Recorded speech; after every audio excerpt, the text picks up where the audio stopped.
All right, so we're back. Dr. Donahue here with Sarah. We're going to demonstrate some stuff that we can do in office, especially with people that are having some cervicogenic headaches. One thing that is very often overlooked, but is extremely important, is our breathing patterns.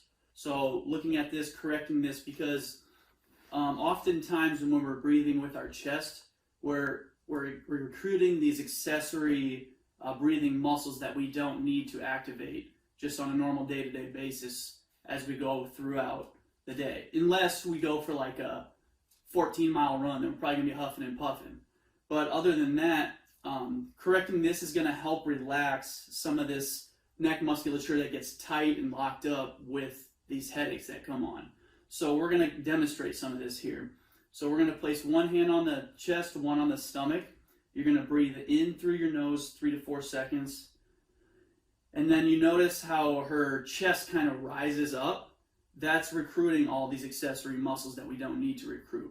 So this one now, as you breathe in, we want to just feel this hand raise up towards the ceiling.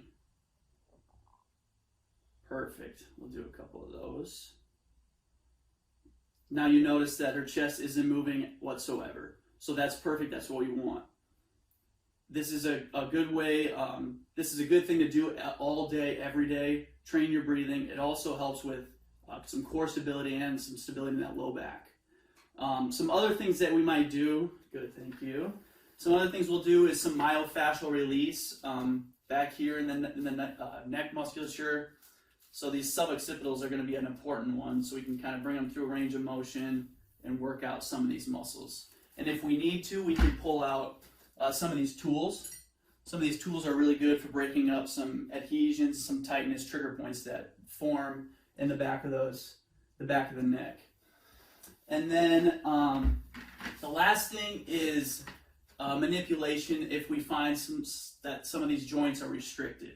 So commonly we're going to find some restrictions up in that upper cervical spine, maybe lower, and then the upper thoracic spine. So these kind of towards the upper back here. That's commonly overlooked and needs to be corrected. So let's have you sit up here. So when we, if we're not addressing this thoracic, so when we are kind of in this forward head posture, we're jutting forward, this thoracic spine goes into a flex posture as well. So we need to correct that and get that back into extension. So that, again, that's something that's kind of overlooked, but it's important.